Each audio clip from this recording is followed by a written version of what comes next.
Bom, pessoal, Marcel Farias, vou falar de um tema aqui rapidinho. Nenhum corrupto chega ao poder sozinho.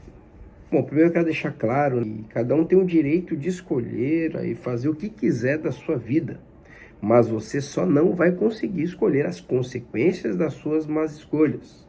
Você só vai ter que aceitar. Infelizmente, no Brasil, um dos países com maior quantidade de cristãos no planeta, também é o mais corrupto, homicida, campeão em números de divórcios, fraudes, delinquência infantil, jovens nas drogas, etc. Então, qual que é o motivo para tanta contradição se o país é um país majoritariamente formado por cristãos que tem que prezar pela boa conduta, honestidade, a defesa da família e tudo mais? Na verdade, o problema não está no evangelho, mas sim na forma como esses cristãos absorvem a palavra de Deus e aplicam no seu comportamento, em todas as áreas da sua vida. Afinal, você é cristão, você tem que ser cristão na igreja, no seu trabalho, na sua família. Ah, não consigo, aí é um problema seu, mas é isso que a Bíblia determina. E tem como ser sim. Não estou falando aqui que você não é um pecador, está livre do pecado, mas uma coisa é você tropeçar, outra coisa é você viver prostrado e viver pecando, e sabendo fazer a verdade, fazer a coisa errada. O problema não está no evangelho, mas a forma como esses cristãos absorvem essa palavra e aplicam no comportamento em todas as áreas da sua vida. E nesse caso, como que eles traduzem as escolhas? Porque o sofrimento das nações, elas não vêm apenas da questão espiritual. A questão espiritual, para prejudicar as nossas vidas materiais, ela precisa se materializar. E ela se materializa nas más escolhas que as pessoas fazem. Os governantes são escolhidos. Isso não tem como ignorar.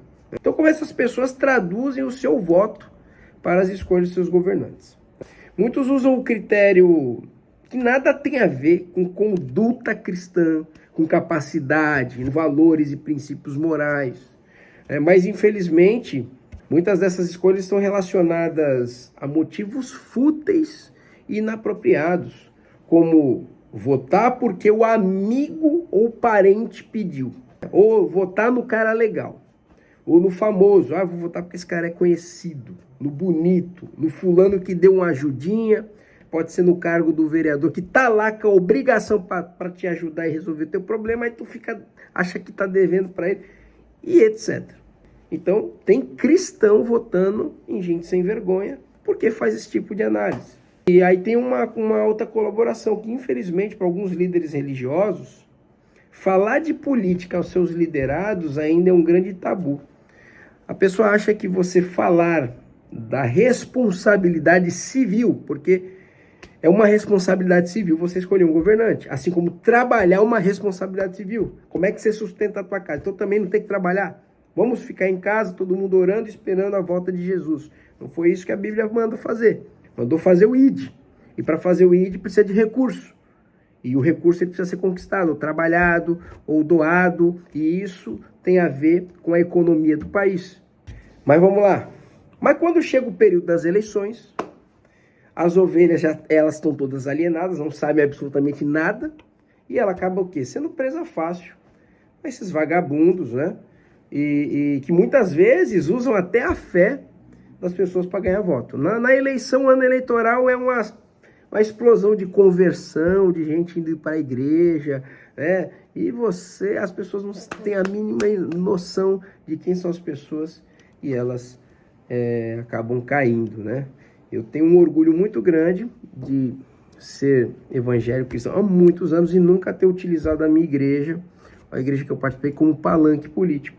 Veja, e eu estou falando da preocupação de falar sobre a política, da responsabilidade das escolhas. Só que assim, tem outro problema. Olha como que o negócio é grave.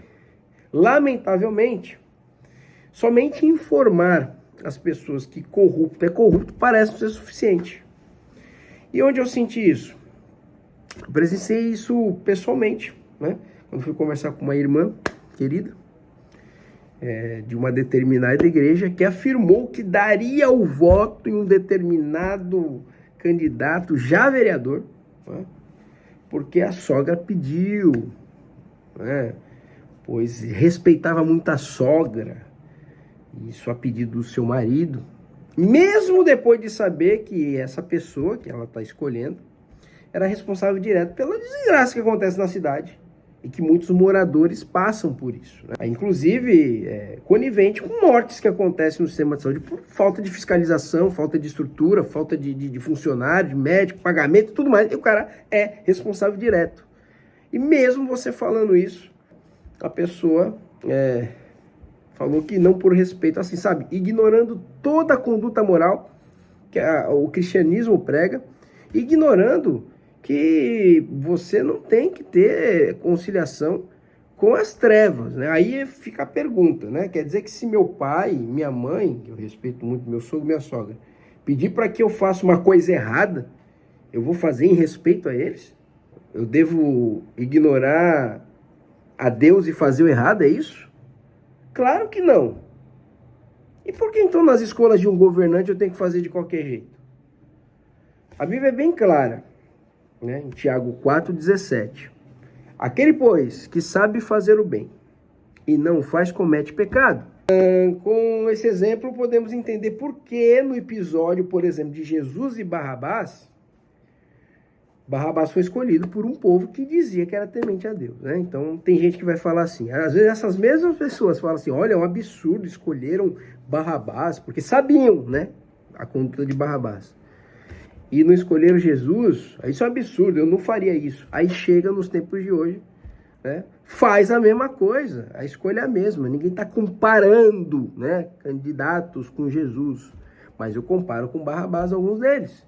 Então quer dizer, você faz o errado sabendo a troco de quê? Você já está ignorando as escrituras, isso é muito sério, que é o pecado da iniquidade, que é o pecado consciente, é o erro consciente, isso é abominável aos olhos de Deus. O que eu posso falar é que o Senhor Deus, o Senhor Jesus tenha misericórdia dessa nação, né? Que o Evangelho de Cristo possa nortear realmente todas as nossas decisões, para que não sejamos cobrados de maneira rigorosa ao prestarmos contas a Deus no dia do juízo final. É isso aí, gente. Consciência, mais do que consciência, vida com Deus. Traduza para as pessoas em todas as áreas da sua vida realmente que você é uma nova criatura, que você não é uma massa de manobra nesse mundo de pessoas más que, pasmem, não medem esforços para entrar, para ter poder, nem que para isso seja preciso mentir e enganar em nome de Deus. Até a próxima.